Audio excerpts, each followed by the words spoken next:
Allen Iverson was an icon in the NBA, and in this video, we're going to take a deeper dive into his incredible career and life story, how he went from being given a 15-year prison sentence and locked behind bars to becoming an NBA Hall of Famer. Allen Iverson was a talent like no other.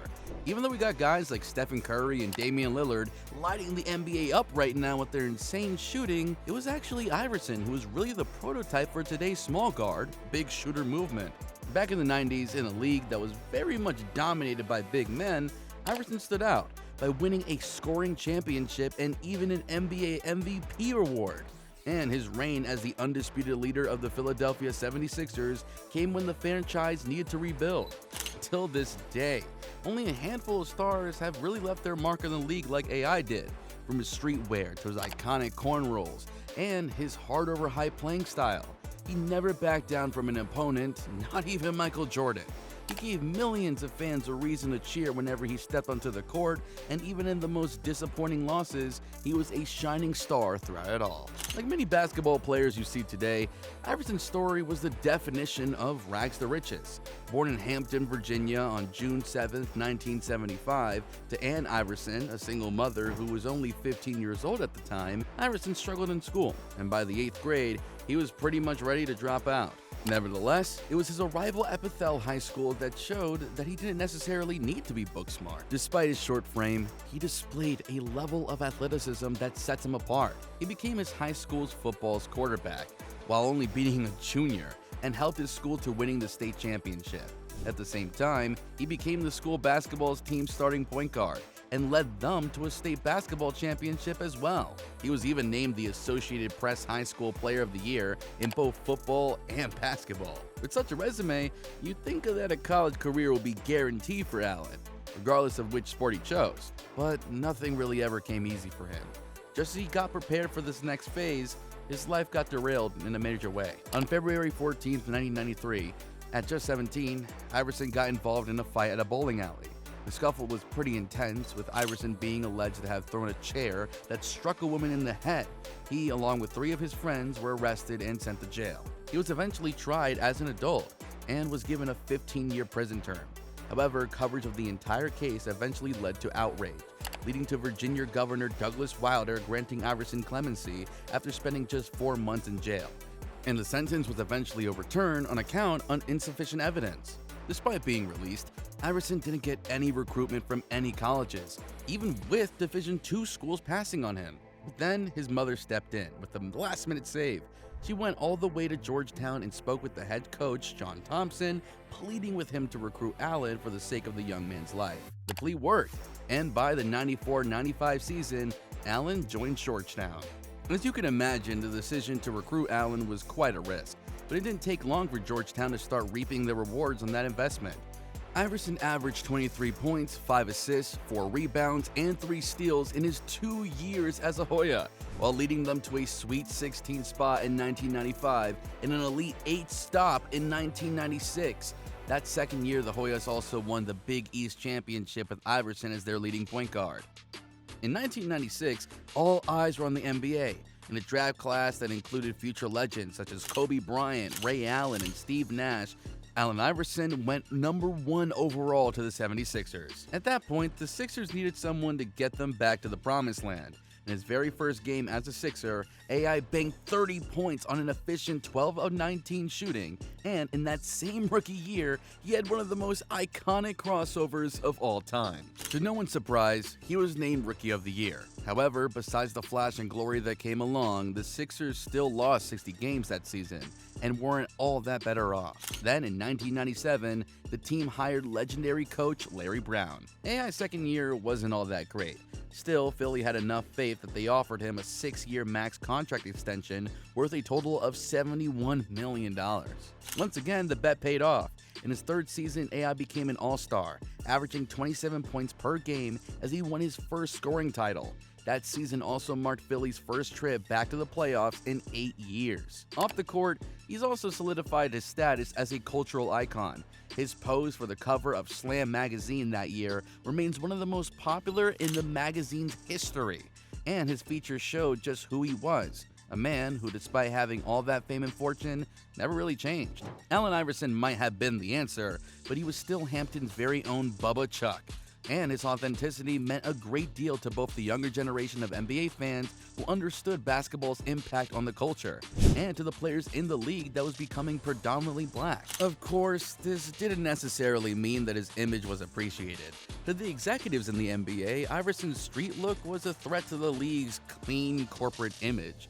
And in the face of increasing pressure to become who he wasn't, Iverson was relentlessly defiant, while his skills on the court never took a step back. Fast forward to the 2000 to the 2001 season, and Allen had essentially reached the top of the mountain, another scoring title, and his first league MVP award.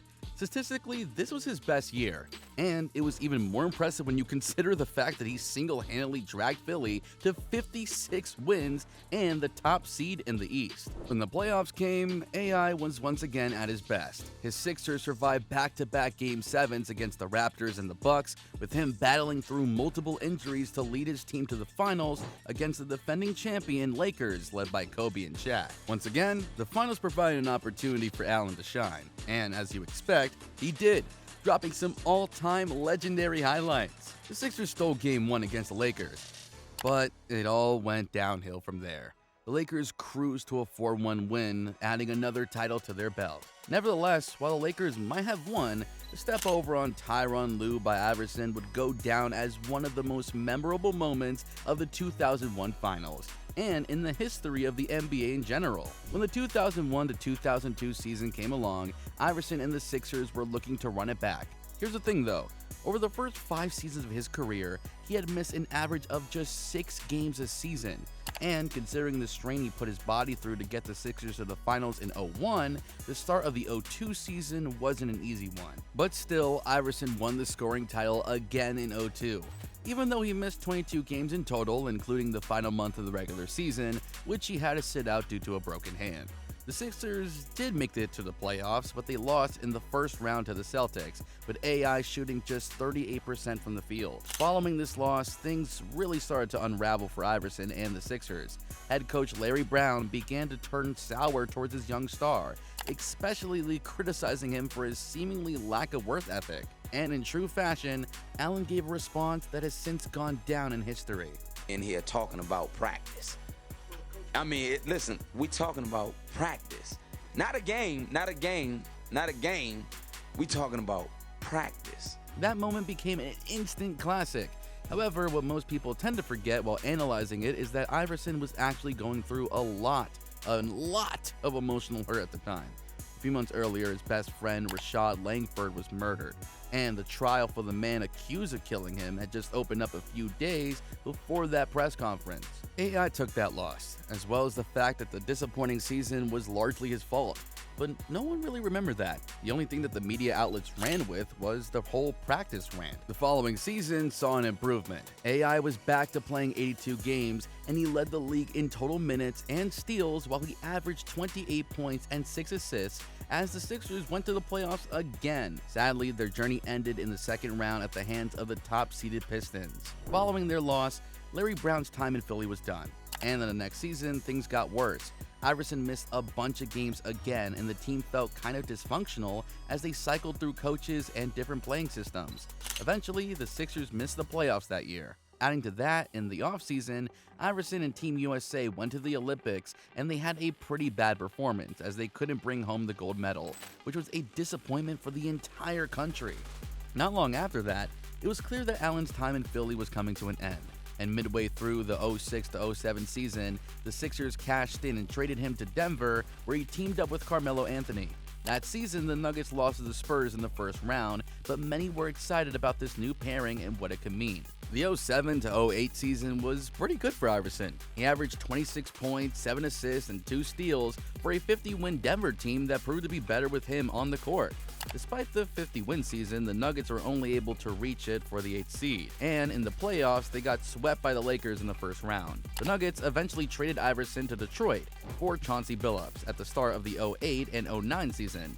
While Billups helped to lead the Nuggets to the Western Finals, Iverson played only 54 games for the Pistons and was eventually let go. In the 2009 to 2010 season, he signed a single-year deal with the Memphis Grizzlies, but he eventually parted with the team after just 3 games when he saw that they didn't really have any plans for him. He eventually went back to his original home, rejoining Philly in 2010. Despite the emotional reunion, things didn't really pan out for Iverson. He averaged less than 14 points per game in just 25 games, and his season was cut short as he had to leave to be with his daughter as she battled through some health issues. Suddenly, his NBA career was over.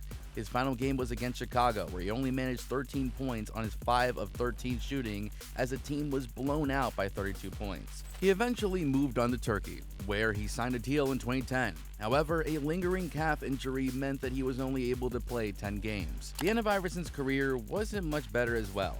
Despite earning an estimate $200 million in earnings and endorsements, he blew most of that money on his outrageous lifestyle. From expensive club visits to his overly generous way of life, he wasn't necessarily the smartest man when it comes to money. However, with his lifetime deal with Reebok set to kick in when he turns 55 in 2030, he would have access to $32 million. And just in time, his NBA pension will pay him about $8,000 a month. Iverson's basketball career still ended up with a happy ending. He officially retired in 2013, and the Sixers retired his jersey number later that year. And in 2016, he was inducted into the Hall of Fame. All in all, AI's career was quite impressive by the numbers. For one, he's just one of 10 players with 24,000 total career points and 5,000 assists. He's also a 4-time scoring champion and a member of NBA's all-time top 75 players, and an MVP, an 11-time All-Star, and a 7-time All-NBA player. His legacy is set in stone as a legend of the game.